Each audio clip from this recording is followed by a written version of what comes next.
ইয়া আইয়ুহাল্লাযীনা আমানু তুবু ইলাল্লাহি তাওবাতান নাসুহা। নিরঙ্কুশ তওবা, গলায় ছুরি লাগবে। আমি আল্লাহর মোহাব্বতে এমন তওবা করলাম, আমি মরে যাব, কোনোদিন দাড়ির মধ্যে অস্ত্র লাগাবো না। কান্নাওয়ালা তওবা। তওবা তো করি, চোখে পানি আসে না। কিয়ামত পর্যন্ত চোখে পানি আসার জন্য তোমার দিলটা নরম লাগবে। দিল শক্ত হলে ওই চোখে পানি আসবে না। আর দিল নরম করার একমাত্র মেডিসিন গভীর রাতে আমার আল্লাহর সাথে কথা বলা। অতিও গভীর হয় রজনী যখন,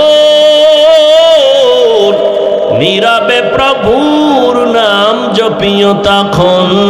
প্রভুর করুণা যদি পাইবারে চাও, গভীর রাতে উঠে প্রভুর গুণগান গাও। আল্লাহকে আমি দিতে আসি প্রতিদিন, আমি দেওয়ার জন্য আসি। তুই ঘুমাও কেন? ইয়া আইয়ুহাল মুযাম্মিল কুমিল লাইলা ইল্লা কালিলা। ও রহমতের নবী, কম্বলওয়ালা, রাতের কিছু অংশ দাঁড়াইয়া আমি আল্লাহর সান্নিধ্যে সময় ব্যয় করেন। আমি আল্লাহ প্রথম আসমানে আসি বান্দাকে দেওয়ার জন্য, নেওয়ার জন্য আসি না। আলা মিন মুস্তাগফিরিন ফাগফির আলা। কে গুনাহ করেছো ক্ষমা চাও, আমি ক্ষমা করে দিব। রিজিক লাগবে বলো, কি সমস্যা আমার কাছে বলো। এমন একটা রাত নাই যে আমার আল্লাহ বান্দাকে দিতে আসেন না। আল্লাহ দেওয়ার জন্য আসেন। রহমতের নবী বলেন, জান্নাতে পৌঁছার সোজা পথ একটা সিরাতাল মুস্তাকিম। এই রাস্তা দিয়া চলো, আল্লাহকেও পাইবা, জান্নাতও পাইবা। এক পথ। আর আনকাবুতের শেষে আল্লাহ কয়, আমাকে পাওয়ার রাস্তা অনেক। লাগজেনি প্যাস প্যাস ছুড়াইবে কে? OC, DC, doctor, internet. হ্যাঁ, সমাধান দিয়েছেন উলামায়ে কেরাম। রহমতের নবী বললেন, জান্নাতে পৌঁছার একটাই পথ, সোজা, কোনো আঁকা বাঁকা না। নাম হলো সিরাতাল মুস্তাকিম। আল্লাহ বলেন, আমাকে পাওয়ার অনেকগুলো পথ। এর জবাব কি? বলে, সোজা পথ একটাই, এতে কোনো সন্দেহ নাই। যেমন উদাহরণ দিয়া বলে, খুলনা থেকে ঢাকা যাবেন, বিশ্ব রোড কয়টা? ঢাকা থেকে আপনি চট্টগ্রাম যাবেন, বিশ্ব রোড একটা। বান্দা, তুমি আমলের লাইনে শাখা রোড থাকা, এটা কঠিন না সহজ? বলেন না কেন সহজ? জান্নাতে পৌঁছার সোজা পথ সিরাতাল মুস্তাকিম, এটা বিশ্ব রোড। আর এই রোডে ঢোকার জন্য শাখা রোড আছে আরো অনেকগুলো, কোনো অন্ত নেই। তাবলিগওয়ালাদের মধ্য দিয়া যদি দৌড় দাও, একটা দৌড় দিয়া সামনে গিয়া দেখবি বিশ্ব রোডের সাথে লাইন লাগানো সিরাতাল মুস্তাকিম। খাঁটি আল্লাহওয়ালাদের নেক নজর নিয়া, সুন্নতের সার্টিফিকেট নিয়ে দৌড় দাও, তাদের আর এক রাস্তা শাখা রোড। ওখান দিয়েও যদি দৌড় দাও, সামনে গিয়া দেখবা সিরাতাল মুস্তাকিম বিশ্ব রোডের সাথে লাইন লাগানো। ইমামে আজম আবু হানিফা রাহমাতুল্লাহ আলাইহি মাযহাব অনুযায়ী যদি দৌড়াইতে থাকো, সিরাতাল মুস্তাকিমে গিয়েই তো ঢোকবা, ভিন্ন কোনো রোডে যাইবা না। ইমাম শাফিঈ রাহমাতুল্লাহ আলাইহির মাযহাব মেনে যদি দৌড়াতে থাকো, দৌড়ায় দেখবা সামনে গিয়ে সিরাতাল মুস্তাকিমের সাথে লাইন লাগানো। ইমাম আহমদ বিন হাম্বলের কথা মেনে যদি, মাযহাব মেনে তুমি ওই পথে দৌড়াও, সামনে গিয়ে দেখবা সিরাতাল মুস্তাকিমের সাথে সংযোগ লাগানো। ইমাম মালিক রাহমাতুল্লাহ আলাইহির মাযহাব মেনে তুমি যদি দৌড়াতে থাকো, সামনে গিয়া দেখবা সিরাতাল মুস্তাকিমের সাথে লাইন লাগানো। কারণ সব মাযহাবের ইমাম, এরা সব ওলিয়ে কামেল, এরা সবাই আহলে সুন্নাত ওয়াল জামাতের আকীদার বড় বড় শায়েখ মাশায়েখ। এদেরকে ভুল বলার কোনো সুযোগ নাই। অতএব বিশ্বরোড জান্নাতে পৌঁছার একটা সিরাতুল মুস্তাকিম। আর আল্লাহ যে বললেন লানাহদিয়ান্নাহুম সুবুলানা, এগুলো হলো সিরাতুল মুস্তাকিমে ঢোকার জন্য শাখা অনেক পথ। এই পথে তুমি ঢুকবা কেমনে? বলে ঢুকার সমষ্টিগত নাম হলো চেষ্টা। কি করতে হবে? চেষ্টা করা বান্দা তোমার কাজ। আস-সা'য়ু মিন্নি ওয়াল ইতমামু মিনাল্লাহ। তবে চেষ্টাটা তুমি আউলা জাউলা করলে হবে না, লাইন মতো করতে হবে। কি মতো করতে হবে? লাইন মতো কেমনে? বলে তিনটা গুণ নিয়ে যদি দৌড়াও তাহলে আজ না কাল তুমি সিরাতুল মুস্তাকিমে ঢুকবা। আর এটাও সত্য, সিরাতুল মুস্তাকিমের পরিণাম বিনা হিসাবে জান্নাত। কয় গুণ নিয়ে দৌড়াতে হবে? তিনটা গুণ ছাড়া দৌড়াবা। বাজারের মধ্যে কুত্তা দৌড়ায় সারাদিন, সকাল থেকে দৌড়ানো স্টার্ট করেছে, রাত্র 12টা পর্যন্ত দৌড়ায়। এই দৌড়ানোর পরে দেখি বাজারের কুত্তা বাজারে হইয়া রইছে। ও যদি সোজাভাবে দৌড়াইতো ওই গোপালগঞ্জ গিয়া আবার টঙ্গিপাড়া আসতে পারতো। বাঁকা হইয়া দৌড়ানোর কারণে কুকুর জাগারটা সারাদিন দৌড়াইয়াও জাগায়। বান্দা তুমি যদি সোজাভাবে দৌড়াও, তিনটা গুণ নিয়ে যদি দৌড়াও, পিছনে আর ফিরতে হবে না, সামনে আগাইতেই থাকবা। আর যদি তুমি মন মতো দৌড়াও, সারাদিন রাস্তা ছাড়া যদি কেউ পারি বতে যায়, আঙ্গো গ্রামের ভাষায় মুরব্বীরা কয় আরে ভূতে পায়। হাঁটে হাঁটতে হাঁটতে হারাটা রাইট হাইটা সকালবেলা দেখে জায়গায় হারাই গেছে।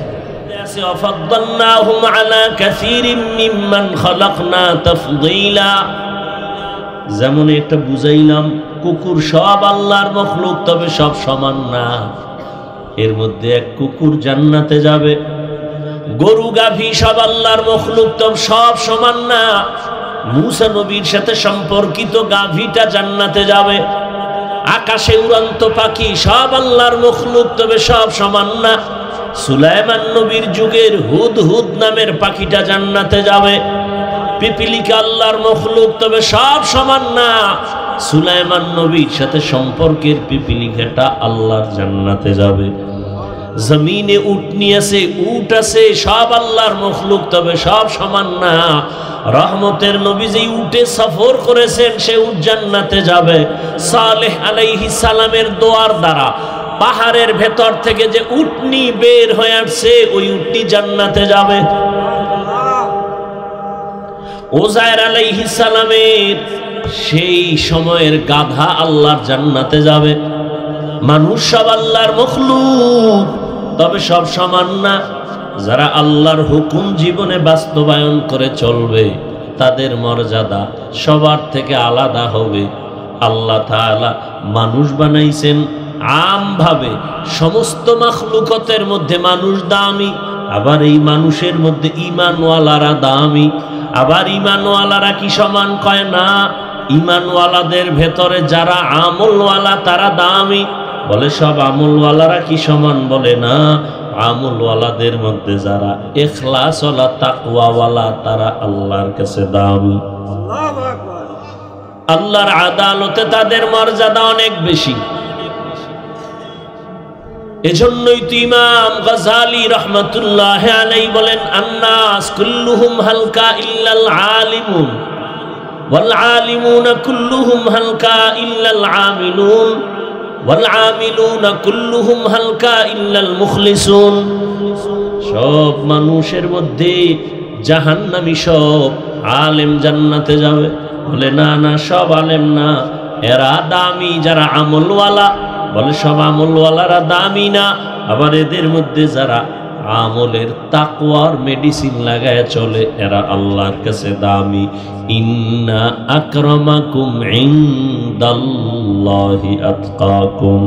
হর কে দারাত খৌফে হকদার দিল মদহু জান্নাতুল মাওয়া দেহাদ ও রামাকাম। তাহলে মর্যাদা বাড়ানোর কয়েকটা লাইন বুঝলাম, তো আর একটা লাইন বুঝেন। এখন কারে কয়জনে ভালোবাসে এইটা এখন গজবের মোবাইল দিয়ে বের করা যায় না। একজনে দেখে আমার ফলোয়ার কত, বের করে নিছে আমার 500 লোক আমার ফলোয়ার, আমার 300 লোক ফলোয়ার। না বান্দা, তুমি যদি তাকওয়ার উপরে চলো, নিজেরে ছোট মনে করে চলো, আল্লাহ তোমার মর্যাদা কেমনে বাড়াবেন। এখন তোমারে 100 লোক মোহাব্বত করে, আল্লাহ খুশি হয়ে আরো তোমার এমন মর্যাদা দিবেন যে তোমাকে 1 লক্ষ লোক মোহাব্বত করবে। আবার তুমি বিনয় হও, আরো আল্লাহ সম্মান বাড়াবে, কোটি মানুষ তোমাকে মোহাব্বত করবে। এক পর্যায়ে তোমাকে সব মুমিনেরা মোহাব্বত করবে। আরো বিনয়ী হও, তখন মর্যাদা আরো বাড়বে। বলে কেমন? এখন শুধু তোমারে মুমিন মোহাব্বত করে, তখন বেঈমানেরাও মোহাব্বত করবে। আরো বিনয়ী হও, আরো মর্যাদা বাড়বে। বলে কেমন? এখন তোমাকে মুমিন আর বেঈমান শুধু মোহাব্বত করে এতটুকু না, জঙ্গলের প্রাণীও তোমাকে মোহাব্বত করবে। জঙ্গলের প্রাণী মোহাব্বত করবে, গরু তোমার কথা শুনবে, বাঘ তোমার কথা শুনবে, পানি তোমার কথা শুনবে। যেমন তার দৃষ্টান্ত ইব্রাহিম ইবনে আদহাম রাহমাতুল্লাহ আলাইহির ঘটনা। দুনিয়ার বাদশাহী সারিয়া আল্লাহর তালাশে বের হয়ে গেলেন।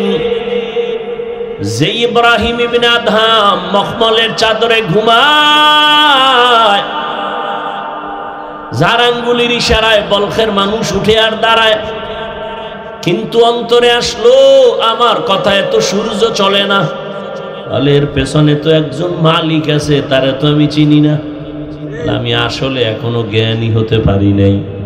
এই মালিকের তালাশে রাজকীয় পোশাক ফালাইয়া সালার চট গায়ে দিয়া সাগরের পারে পারে দৌড়ায় আল্লাহরে তালাশ করে। ইয়া এলাহি মুঝসে মুঝকো দূর কর, তাকে দেখো মুঝ মে তুঝকো এক নজর। ইয়া ইলাহি তু মেরা মাবুদ है, या इलाही तू मेरा माशूक है। সাগরের পারে বয়া বয়া আল্লাহর মহব্বতে গান গায়। হঠাৎ সরকারি বাহিনী তারা গেছে একটু ঘুরতে, গিয়া দেখি বলখের নামি দামি বাদশাহ সালার চট সেরাফারা জামা গায়ে দিয়ে বসা। এই ইব্রাহিম, কি পাইলা? বলখের বাদশাহী ছেড়ে কি পেয়েছ? অনেক কিছু পেয়েছি। বালুর মধ্যে বয়ে রইছো, কি পাইছো? করে এতদিন আমার বাদশাহী চলতো জমিনে, এখন আমার বাদশাহী চলে সমুদ্রের ভেতরে। লোহার একটা সুই হাতের মধ্যে, কয় দেখবি নি? কয় হ্যাঁ। কয় দেখ, সুইটারে সমুদ্রের মধ্যে ফালায় দিছে। ফালায় দেওয়ার কিছুক্ষণ পর ডাক দিয়া কয়, সমুদ্রের মাছ আমার সুইটা আমার হাতে ফিরাইয়া দে। হাজার হাজার সুই নিয়া হাজারো মাছ সামনে আসছে। এইবার দেখে সব আশ্চর্য হয়ে গেল, সবগুলোর সুইগুলো স্বর্ণমুখী। ইব্রাহিম বলে, এই আমার না, আমার লোহার সুই দে, তোদেরটা নিয়ে ভাগ। সর্বশেষ একটা ছোট্ট মাছ আইসা সেই লোহার সুইটা নিয়ে সামনে হাজির হয়ে গেল।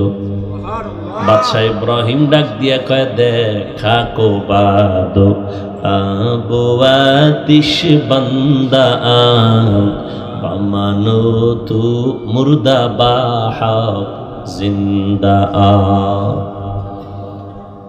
মান কানা লিল্লাহ কানাল্লাহু লাহ, যে আল্লাহর হয়ে যাবে গোটা দুনিয়া তার গোলাম হয়ে যাবে।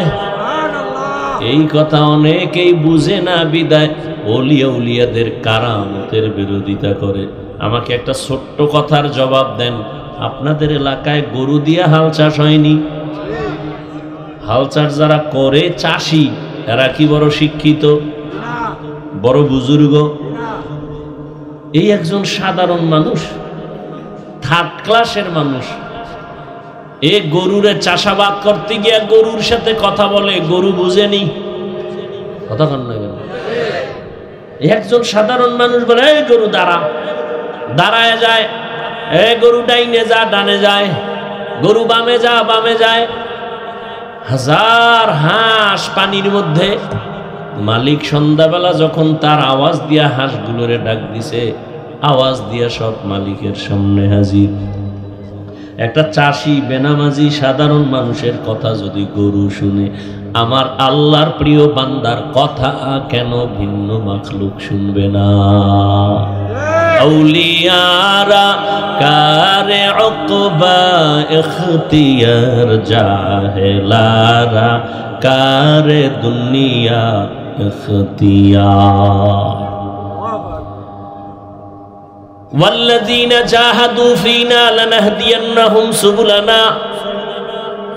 যারা চেষ্টা করবে চূড়ান্ত ভাবে আল্লাহ পাওয়ার জন্য,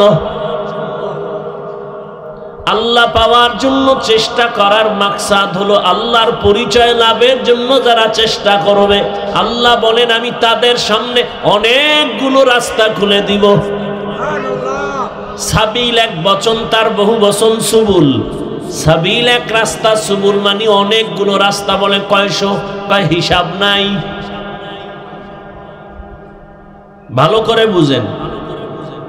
রহমতের নবী একদিন সাহাবাদেরকে ডাকলেন আর বললেন, জমিনের মধ্যে সোজা একটা দাগ টানলেন, রেখা টানলেন, তাই না? এই দাগ সোজা রেখার ডানে বামে আঁকা বাঁকা আরো অনেকগুলো দাগ টানলেন আর বললেন, হাযা সিরাতাম সিরাতি মুস্তাকিমা। এই যে পথটা দেখো, এটাই হলো জান্নাতে যাওয়ার সহজ সরল সঠিক পথ। নাম হলো সিরাতাল মুস্তাকিম। ডানে বামে আঁকা বাঁকা অনেক পথ, জান্নাতের পথ কি এগুলো না সোজা? কয়টা বলেন? নাম কি? নাম কি? রহমতের নবী বলেন জান্নাতে পৌঁছার সোজা পথ একটা সিরাতাল মুস্তাকিম। এই রাস্তা দিয়া চলো, আল্লাহকেও পাইবা, জান্নাতও পাইবা, এক পথ। আর আনকাবুতের শেষে আল্লাহ কয় আমাকে পাওয়ার রাস্তা অনেক। লাগজেনি প্যাস প্যাস ছুড়াইবে কে? OC, DC, doctor, internet. হ্যাঁ, সমাধান দিয়েছেন উলামায়ে কেরাম। রহমতের নবী বললেন জান্নাতে পৌঁছার একটাই পথ, সোজা, কোনো আঁকা বাঁকা না। নাম হলো সিরাতাল মুস্তাকিম। আল্লাহ বলেন আমাকে পাওয়ার অনেকগুলো পথ। এর জবাব কি? বলে সোজা পথ একটাই, এতে কোনো সন্দেহ নাই। যেমন উদাহরণ দিয়ে বলে, খুলনা থেকে ঢাকা যাবেন, বিশ্ব রোড কয়টা? ঢাকা থেকে আপনি চট্টগ্রাম যাবেন, বিশ্ব রোড একটা। বান্দা তুমি আমলের লাইন, শাখা রোড থাকা এটা কঠিন না সহজ? বলেন না কেন? সহজ। জান্নাতে পৌঁছার সোজা পথ সিরাতাল মুস্তাকিম, এটা বিশ্ব রোড। আর এই রোডে ঢোকার জন্য শাখা রোড আছে আরো অনেকগুলো, কোনো অন্ত নেই। তাবলিগওয়ালাদের মধ্য দিয়া যদি দৌড় দাও, একটা দৌড় দিয়া সামনে গিয়া দেখবি বিশ্ব রোডের সাথে লাইন লাগানো সিরাতাল মুস্তাকিম। খাঁটি আল্লাহওয়ালাদের নেক নজর নিয়া, সুন্নতের সার্টিফিকেট নিয়ে দৌড় দাও, তাদের আর এক রাস্তা শাখা রোড, ওখান দিয়েও যদি দৌড় দাও সামনে গিয়া দেখবা সিরাতাল মুস্তাকিম, বিশ্ব রোডের সাথে লাইন লাগানো। ইমামে আজম আবু হানিফা রাহমাতুল্লাহ আলাইহি মাযহাব অনুযায়ী যদি দৌড়াইতে থাকো, সিরাতাল মুস্তাকিমে গিয়েই তো ঢোকবা, ভিন্ন কোন রোডে যাইবা না। ইমাম শাফিঈ রাহমাতুল্লাহ আলাইহির মাযহাব মেনে যদি দৌড়াতে থাকো, দৌড়ায় দেখবা সামনে গিয়ে সিরাতাল মুস্তাকিমের সাথে লাইন লাগানো। ইমাম আহমদ বিন হাম্বলের কথা মেনে যদি, মাযহাব মেনে তুমি ওই পথে দৌড়াও, সামনে গিয়ে দেখবা সিরাতাল মুস্তাকিমের সাথে সংযোগ লাগানো। ইমাম মালিক রহমাতুল্লাহ আলাইহির মাযহাব মেনে তুমি যদি দৌড়াতে থাকো, সামনে গিয়া দেখবা সিরাতাল মুস্তাকিমের সাথে লাইন লাগানো। কারণ সব মাযহাবের ইমাম এরা সব ওলিয়ে কামেল, এরা সবাই আহলে সুন্নাত ওয়াল জামাতের আকীদার বড় বড় শায়েখ মাশায়েখ, এদেরকে ভুল বলার কোনো সুযোগ নাই। অতএব বিশ্বরোড জান্নাতে পৌঁছার একটা সিরাতুল মুস্তাকিম। আর আল্লাহ যে বললেন লানাহদিয়ান্নাহুম সুবুলানা, এগুলো হলো সিরাতুল মুস্তাকিমে ঢোকার জন্য শাখা অনেক পথ। এই পথে তুমি ঢুকবা কেমনে? বলে ঢুকার সমষ্টিগত নাম হলো চেষ্টা। কি করতে হবে? চেষ্টা করা বান্দা তোমার কাজ। আস-সাইয়ু মিন্নি ওয়াল ইতমামু মিনাল্লাহ। তবে চেষ্টাটা তুমি আউলা জাউলা করলে হবে না, লাইন মতো করতে হবে। কি মতো করতে হবে? লাইন মতো কেমনে? বলে তিনটা গুণ নিয়ে যদি দৌড়াও তাহলে আজ না কাল তুমি সিরাতাল মুস্তাকিমে ঢুকবা। আর এটাও সত্য, সিরাতাল মুস্তাকিমের পরিণাম বিনা হিসাবে জান্নাত। কয় গুণ নিয়ে দৌড়াতে হবে? তিনটা গুণ ছাড়া দৌড়াবা। বাজারের মধ্যে কুত্তা দৌড়ায় সারাদিন, সকাল থেকে দৌড়ানো স্টার্ট করেছে, রাত্র 12টা পর্যন্ত দৌড়ায়। এই দৌড়ানোর পরে দেখি বাজারের কুত্তা বাজারে হইয়া রইছে। ও যদি সোজাভাবে দৌড়াইতো ওই গোপালগঞ্জ গিয়া আবার টুঙ্গিপাড়া আসতে পারত। বাঁকা হইয়া দৌড়ানোর কারণে কুকুর জাকাতটা সারাদিন দৌড়াইয়াও জাগায়। বান্দা তুমি যদি সোজাভাবে দৌড়াও, তিনটা গুণ নিয়ে যদি দৌড়াও, পিছনে আর ফিরতে হবে না, সামনে আগাইতেই থাকবা। আর যদি তুমি মন মতো দৌড়াও, সারাদিন রাস্তা ছাড়া যদি কেউ পারি বতে যায়, আঙ্গো গ্রামের ভাষায় মুরব্বীরা কয় আরে ভূতে পায়। হাঁটে হাঁটতে হাঁটতে হারাটা রাইট হাইটা সকালবেলা দেখে জায়গায় হারাই বসে।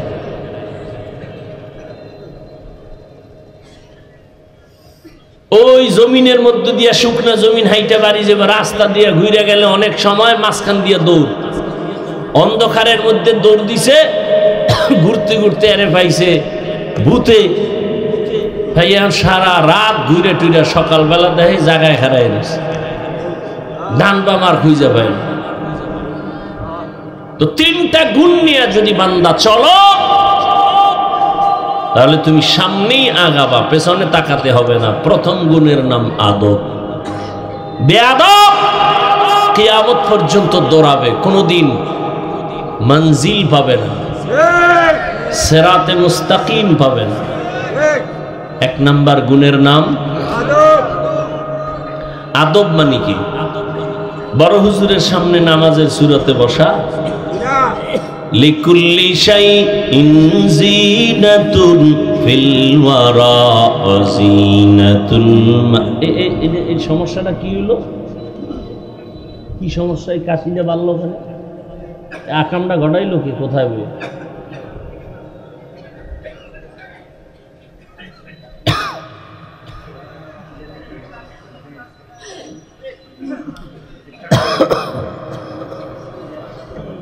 বরদোয়া দিলে সব গোষ্ঠী শুদ্ধ ধ্বংস হয়ে যাবে।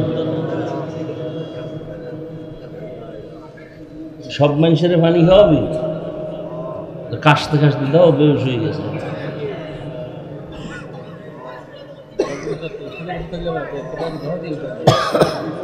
কি একটা ফাইজলামি শুরু করছে।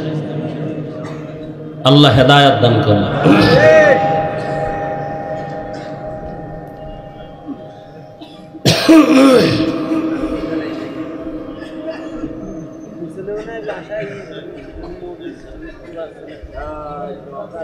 তো এক নম্বর খেয়াল করেন, টাইম শেষ, এদিকে দিক চাইলে শেষ, অল্প টাইম শুনেন।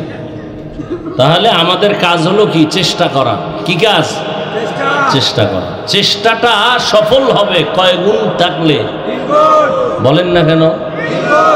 এক নাম্বার গুণের নাম বেয়াদব না আদব। লিকুল্লি শাইইন জিনাতুন ফিল ওয়ারা জিনাতুল মারই তামামুল আদাবি। আদব মানুষের জীবনের সব থেকে বড় গুণের নাম আদব। যত বড় ডিগ্রিদারি হোক, আদব নাই ওর কোনো মূল্য নাই। আর একজন রিক্সার ড্রাইভার খুব বিনয়ী, খুব আদবওয়ালা, তার অনেক মূল্য, সবাই মোহাব্বত করে, দোয়া করে। স্কুলের ছেলেটা সালাম ছাড়া কথা বলে না, চোখ উঠাইয়া কথা বলে না, নত হয়ে চলে, ওই লোকটারে সবাই মোহাব্বত করে। ছেলেটা স্কুলে পড়লে কি হবে বলো? ভালো সন্তান। এই যে ভালো বলে, এটাই দোয়া। হাত উঁচু করে দোয়া করতে হয় না। আদবওয়ালা জিন্দেগির বড় দাম। বড় হুজুরের সামনে নামাজের সুরাতে বসার নাম আদব, এটা না। ভালো করে বুঝেন আদব কি জিনিস। বলে যেই জিনিসটা, যেই কাজটা যেইভাবে করা উচিত, যেই জিনিস যেই জায়গায় রাখা উচিত, ওইটা ওই জায়গায় রাখা, ওই কাজটা ওইভাবে করার নাম আদব। ভালো করে বুঝবেন। কোরআন শরীফ রাখার আদব কি? মাটির না উঁচায়? এটা আদব। জুতা রাখবেন উপরে না নিচে? এটা আদব। জুতা যদি কেউ মাথায় লয়ে আনে, এটা আদব হবে? বেয়াদব কেন না? এটা কি হবে না? আদব হবে না। প্রত্যেকটা ক্ষেত্রে আদব। এই যে আমি হাত পা নাড়াইতেছি, এখানেও কি আছে? কথা বলেন না কেন? আপনি যে হাঁটতেছেন, হাঁটার মধ্যে আদব আছে। আপনি যে দুই চোখ দিয়ে তাকাইতেছেন, তাকানোর মধ্যে আদব আছে নাই? আমি যে কথা বলতেছি, কথার মধ্যে আদব। আমি যে ঘুমাবো, ঘুমানোর মধ্যে আদব। সহজ আর একটা জবাব হলো, আদবের অপর নাম হলো সুন্নতে নববী। সুন্নত অনুযায়ী চলার নাম আদব। যেমন এই যে এক বোতল পানি, পানির পিপাসা লাগছে আমারও আপনারও। এখন আপনি আদব অনুযায়ী যদি পান না করেন, আমি যদি আদব অনুযায়ী করি, বাম হাতে বোতলটা ধরে ডান হাত দিয়া টান দিয়া, ডান হাত দিয়ে আমি পানিটা পান করব, এক টানে না 3 শ্বাসে। আর আপনি যাগো আদবের চিন্তা নেই, ফট করে বাম হাত দিয়ে এক টান দিছে, এক বোতল খালি, ফট করে বুকে আটকাইয়া, ধর খাওয়ার টাইম নাই। যেই পানি কোথাও আটকায় না, এটা বুকে গিয়ে আটকায় গেছে, গলায় আটকায় গেছে। আদব। জুতা পরতেছেন, এখানে আদব। কেমন আদব? মসজিদে ঢুকবেন কোন পা দিয়া? ডান পা দিয়া। বের হবেন বাম পা দিয়া। বাম পা দিয়া বের হইয়া জুতার মধ্যে প্রথম পা ঢুকাবেন ডান পা, বাম পা না। মসজিদ থেকে বের হইবেন বাম পা দিয়া, জুতায় ঢুকবে কোন পা? বাম পা কই রাখবেন? জুতার উপরে। ধন্যবাদ। ডান পা ডান জুতায় ঢুকাইয়া এরপরে বাম পা ঢুকাবেন। এবার দোনো পাও লেভেল পজিশন হয়ে গেল। এবার আপনি যখন কদম দিবেন, তখন ডান পা দিয়া কদম দিবেন। এটা আদব। প্রত্যেকটা ক্ষেত্রে আদব। কলম কোম্পানি কলম বানাইছে লেখার জন্য। কি জন্য ভাই? বাথরুমে। এখন কলম দিয়ে কই লিখবেন? আর এক কোম্পানি লেখার জন্য খাতা বানাইছে, কাগজ বানাইছে না? কথা বলেন। এখন আপনি কলম দিয়ে লিখবেন কই? কাগজে। যারা বাথরুমে লেখে, বাথরুমে লেখে আই লাভ ইউ, তার মানে তোর মতো বাথরুমের আমি খুব ভালোবাসি। বাথরুম বাতিনি আওয়াজ দিতে থাকে, ইউ লাভ মি, তোরও আমি খুব মিস করি, সময় মতো আইও। থানবী রহমতুল্লাহ আলাইহি লিখেছেন, বাথরুমে যারা খালি পায়, খালি মাথায় যায়, লেখা পড়ে অথবা লেখে, এদের জেহেন বিদ্যুতের গতিতে কমে যায়। আর কয় হুজুর পড়ি, মনে থাকে না। আকাম কর গিয়া, মনে থাকবে কেমনে? নিম্নচাপ শুরু হয়ে গেছে, জুতা ভরার টাইম করে বাথরুমে দৌড়, দরজা খুলে রাখ। অথচ আদব অনুযায়ী বাথরুমে ঢুকো। বাম পা দিয়ে ঢুকো, তবে কখনো খালি মাথায় খালি পায়ে বাথরুমে ঢুকবা না, কারণ বাথরুম হলো জিন শয়তানের আড্ডাখানা। ওখানে তুমি মাথা খালি রেখে ঢুকবা না, পা খালি রেখে ঢুকবা না, জুতা পরে ঢুকো, দোয়া পরে ঢুকো, কিছু পারো না তো বিসমিল্লাহ বলে ঢুকো। বাথরুমে ঢুকার পর বাম পায়ের উপরে ভর করে বসো আদব, হাঁটুর উপরে কাপড় উঠানো যাবে না আদব। আবার তুমি দ্রুত বের হয়ে যাও, বাম পা দিয়ে বের হও না, কোন পা? ডান পা দিয়ে বের হও, এরপরে দোয়া পড়ো, কিছু পারো না আলহামদুলিল্লাহ বলো। যদি এই আদব অনুযায়ী বাথরুমে যাও, শীতইয়া হইরা কোনোদিন মাথা ফাটবে না। বাথরুমে গিয়েও তো অনেকে পরে অ্যাক্সিডেন্ট হয়ে যায়, দুর্ঘটনা হয়। এক নাম্বার, চূড়ান্ত সফলতার দরজায় পৌঁছতে হলে 3টা গুণ লাগবে। এক নাম্বার গুণের নাম আদব। বেয়াদব যত সেজদা দিবে, যত কিতাব পড়বে, কলমের খোঁচায় নাম্বার 1 পাস, কোনো লাভ নাই, ওর কপাল খারাপ। ইবলিসের থেকে কি তুমি সেজদা বেশি দিছো?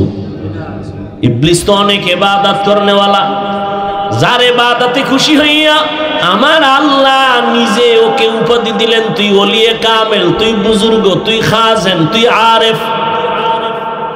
জাগা মতো একটা বেয়াদবি করেছে, জীবনের সব বরবাদ। বেয়াদবি কয়টা করছে? একটা, শেষ। জায়গা মতো বেয়াদবি একটা করেছে, জীবন শেষ। এজন্য আদবওয়ালা জিন্দেগির বড় দাম। মান তাওয়াযা লিল্লাহ রাফাআহুল্লাহ। নিজের বিনয়ী করে চলো, তোমার মর্যাদা শুধু বাড়তেই থাকবে, বাড়তেই থাকবে। কে বাড়াবেন? তোমার পুঁজি লাগবে, বিনয়ী হয়ে চলো, আর কিছু দরকার নাই। তুমি কিতাব বুঝো না বুঝো, পরীক্ষায় পাস করো না করো, তুমি চেষ্টা করে যাও, বিনয়ী হয়ে চলো। কিতাবের সাথে বেয়াদবি করিও না, ইলমের সাথে বেয়াদবি করিও না, ইলম ওয়ালাদের সাথে বেয়াদবি করিও না। দেখো তোমার মর্যাদা কই চলে যায়। কাবেলিয়ত দাদেউরা শর্ত নিস, বলকে শর্ত কাবেলিয়ত দাদেউস। আল্লাহ যারে মর্যাদা দিবেন, হাদিসে পাকে রহমতের নবী বলেন, লোকটা এতটা বিনয়ী হয়ে চলে, কিন্তু আল্লাহ খুশি হয় তার মর্যাদা বাড়াবেন। মর্যাদা বাড়ানোর জন্য যে আমলের মেডিসিন লাগে, বান্দার ওই আমল নাই। নবী বলেন, তখন আল্লাহ ওই বান্দাকে কঠিন একটা পরীক্ষায় ফালায়, ধৈর্যের পরীক্ষা নিয়ে তার মর্যাদা বাড়ায় দেয়, অসুস্থ বানায় দিছে। যদি ধৈর্য ধারণ করে, আল্লাহ মর্যাদা বাড়ায় দেয়। মর্যাদা আল্লাহ বাড়াবেন, এখানে কোনো যোগ্যতা লাগবে না। বিনয়ী হয়ে চলো, যোগ্যতার কোনো বাহাদুরি চলবে না। আল্লাহ মর্যাদা বাড়াবেন, বাহাদুরি বন্ধ করো। मिटा दो अपना हस्ती को अगर कुछ मर्तबा चाहो कि दाना खाक में मिलकर गले गुलजार होता है। নিজেকে যদি বড় বানাতে চাও, হে মুমিন, বড়দের কদমে নিজেকে করে দাও বিলীন।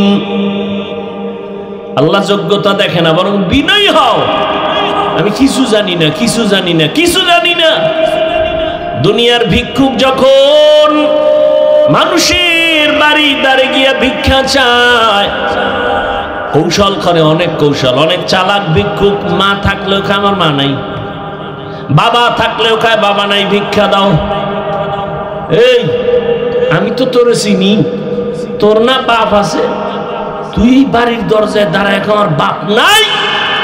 কইও না, কইও না, শুনো, আমি এখানে একটা কৌশল বের করেছি। মালিকের সামনে দাঁড়ায় যতবার নাই নাই নাই নাই বলবো, ততবার মালিকের মায়া বেড়ে যাবে, ভিক্ষাও বেশি পাবো।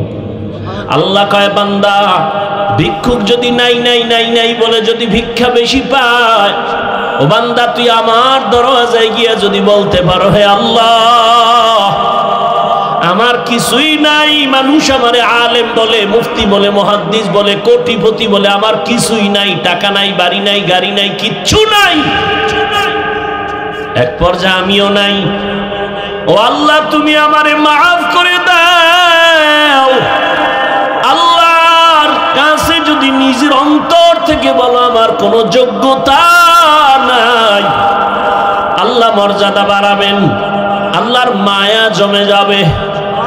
নিজের ছোট মনে যদি করতে পারো, আল্লাহ মর্যাদা বাড়ায় দিবেন। আর যারা আমার অনেক কিছু আছে, আমার মতো বড় বক্তা কেউ নাই, বড় আলেম কেউ নাই, আল্লাহ বলেন যাও আছে তাও তোমার থেকে বিদায় হয়ে যাবে।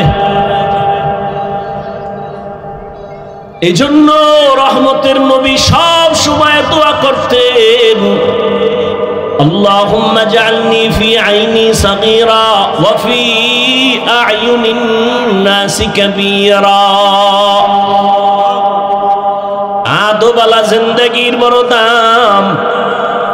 পৃথিবীর এক বাদশার নাম, বড় বুজুর্গ, রাষ্ট্র চালায় আবার বুজুর্গ, সুলতান মাহমুদ গজনবী রহমতুল্লাহ আলাইহি। তার ইন্তেকাল হয়ে গেল। তার আপন কেউ স্বপ্নযোগে সাক্ষাৎ, প্রশ্ন করা হলো, সুলতান আপনার কবরের কি হালাত? বলে আল্লাহ আমাকে মাফ করে দিয়েছেন। ও সুলতান, আপনাকে আল্লাহ মাফ করলেন, এমন কি বড় আমল করেছেন? সুলতান মাহমুদ গজনবী বলেন আমার বড় কোনো আমল নাই, একটা আদবের কারণে আল্লাহ আমাকে মাফ করে দিয়েছেন। কিসের কারণে? কি আদব? কয় আমি একদিন সফর করতেছিলাম, চলতি পথে যাত্রা বিরতি করলাম, রাত্রি যাপনের জন্য এক গরিবালায় ঢুকলাম। আমার এই জীর্ণ শীর্ণ ঘরের এক পাশে আমাকে থাকার জন্য একটু জায়গা দিল। আমার যেই জায়গায় দিছে ঘুমানোর জন্য, আমি ওখানে শুইয়া হঠাৎ করে নজর করে দেখি আমার পায়ের কিনারায় একটা উঁচু জায়গায় এক জিলদ কোরআন শরীফ রাখা। আমি শুয়ে শুয়ে চিন্তা করলাম, আমি এখানে আরামে ঘুমাবো, কোরআন শরীফ এখানে থাকবে, এটা কেমন হয়? আমি মনস্থ করলাম না, কোরআন শরীফটা অন্য রুমে আমি রেখে আসি।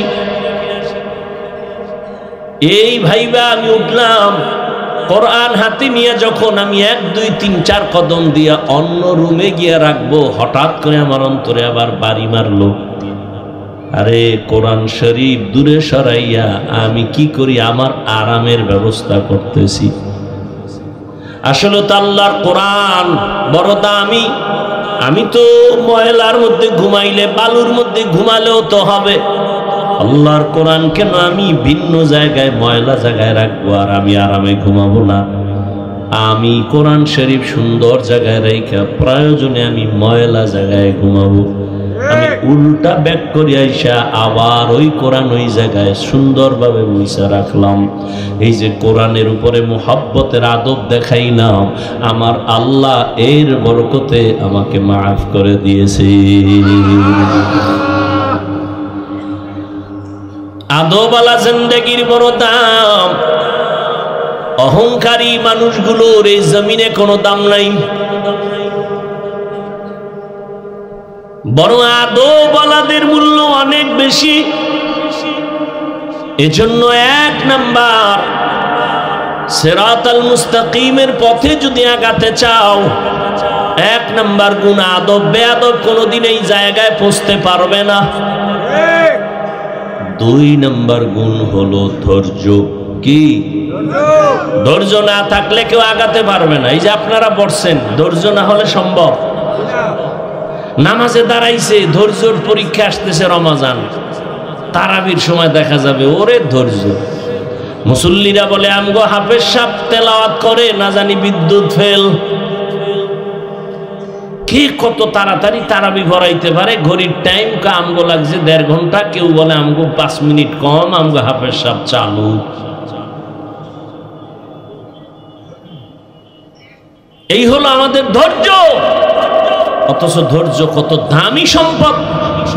আল্লাহ কোরআনে বলেন ধৈর্য ধারণকারীদের আমি বড় দুইটা পুরস্কার দেব, একটা দুনিয়ায় আর একটা পরকালে। দুনিয়ার পুরস্কার আমি আল্লাহ তার হয়ে যাব। ইয়া আইয়ুহাল্লাযীনা আমানু ইসতাঈনু বিস-সাবরি ওয়াস-সালাহ ইন্নাল্লাহা মা'আস-সাবিরিন। আমি আল্লাহ তার হয়ে যাব। আখিরাতের পুরস্কার ওই ধৈর্য ধারণকারীরা। আখিরাতের পুরস্কার হলো ইন্নামা ইউওয়াফাস-সাবিরুনা আজরাহুম বিগাইরি হিসাব।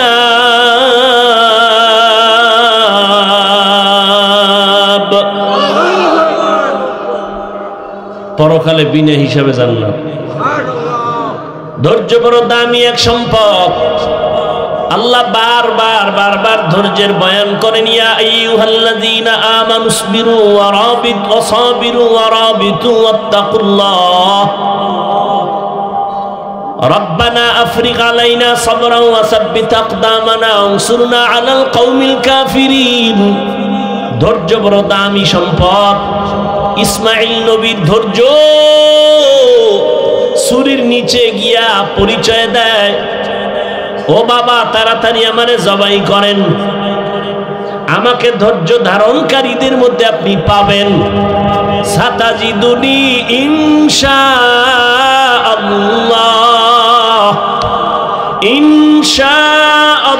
ইনশাআল্লাহু মিনাস সাবিরিন।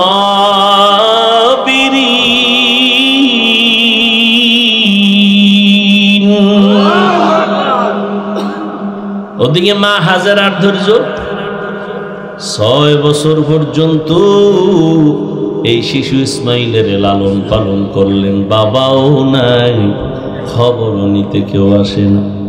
চতুর্দিকে জঙ্গল আর পাহাড়, কোনো আলো বাতাস নাই।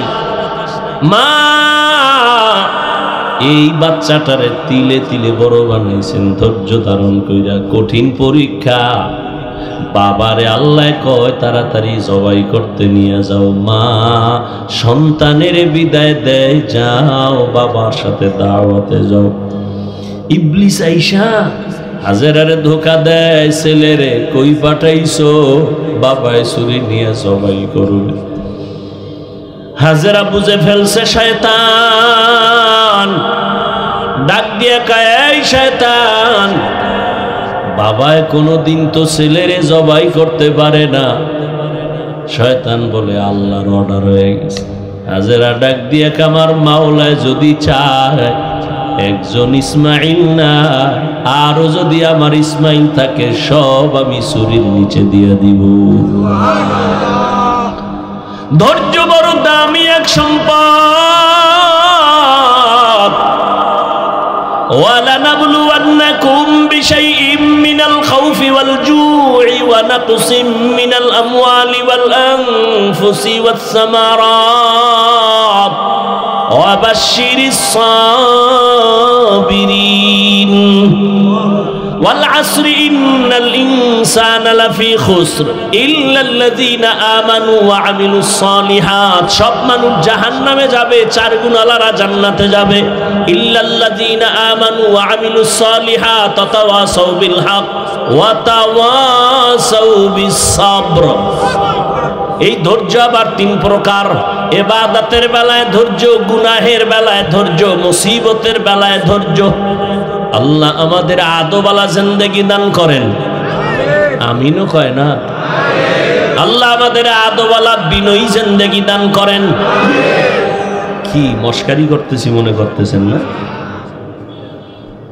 আল্লাহ আমাদেরকে আল্লাহ সাবিরিনদের অন্তর্ভুক্ত বানায় দেন। কয় গুণ লাগবে? শেষ কান্নাওয়ালা তওবা। চোরের মতো তওবা না। চোরের যখন ফিডা দেয় চুরি করবি নি, জীবনেও না। অন্তরে কয় সুযোগ পাইলে তোর পকেটও ছাড়ুম না। এই তওবায় হবে না। ইয়া আইয়ুহাল্লাযীনা আমানু তুবু ইলাল্লাহি তাওবাতান নাসুহা। নিরঙ্কুশ তওবা, গলায় ছুরি লাগবে। আমি আল্লাহর মহাব্বতে এমন তওবা করলাম, আমি মরে যাব, কোনোদিন দাড়ির মধ্যে অস্ত্র লাগাবো না। কান্নাওয়ালা তওবা, তওবা তো করি, চোখে পানি আসে না।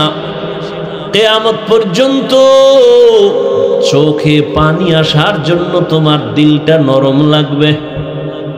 দিল শক্ত হলে ওই চোখে পানি আসবে না। আর দিল নরম করার একমাত্র মেডিসিন গভীর রাতে আমার আল্লাহর সাথে কথা বলা।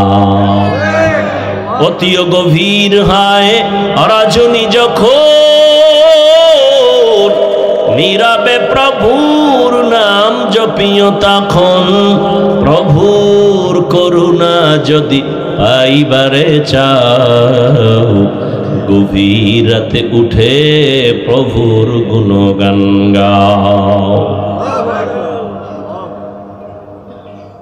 আল্লাহ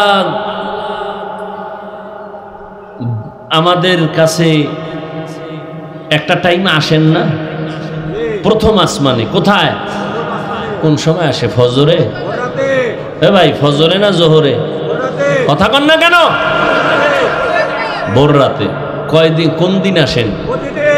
কেন আসেন? বান্দার থেকে কিছু নিতে না দিতে? নিতে। আপনার নাকটাই না ঘুমাইয়া এরপরে যদি পাইলাম না, রে কেমন জুতার বাড়ি দরকার। আল্লাহকে আমি দিতে আসি প্রতিদিন, আমি দেওয়ার জন্য আসি। তুই ঘুমাও কেন? ইয়া আইয়ুহাল মুযাম্মিল কুমিল লাইলা ইল্লা কালিলা। ও রহমতের নবী, কম্বলওয়ালা, রাতের কিছু অংশ দাঁড়াইয়া আমি আল্লাহর সান্নিধ্যে সময় ব্যয় করেন। আমি আল্লাহ প্রথম আসমানে আসি বান্দাকে দেওয়ার জন্য, নেওয়ার জন্য আসি না। আলামি মুস্তাগফিরিন ফাগফির আলা। কে গুনাহ করেছো ক্ষমা চাও, আমি ক্ষমা করে দিব। রিজিক লাগবে বলো, কি সমস্যা আমার কাছে বলো। এমন একটা রাত নাই যে আমার আল্লাহ বান্দাকে দিতে আসেন না। আল্লাহ দেওয়ার জন্য আসেন। ওই টাইমে তুমি একটু আল্লাহকে যদি ডাক দেও, জীবনের সব দাবি আল্লাহ পূরণ করে দিবেন। আল্লাহ আমাদেরকে কান্নাওয়ালা তওবা দান করেন। আর এই কান্নাওয়ালা তওবার জন্য চাইলেই তাহাজ্জুদে আপনি উঠতে পারবেন না। যাদের অভ্যাস আছে তাদের সাথে একটু সম্পর্ক তৈরি করবেন, দেখবেন আপনার মধ্যে স্পৃহা জেগে যাবে, উঠে যাবে যে না, আমি উঠি, আমার উঠা দরকার। সৎসঙ্গে স্বর্গবাস।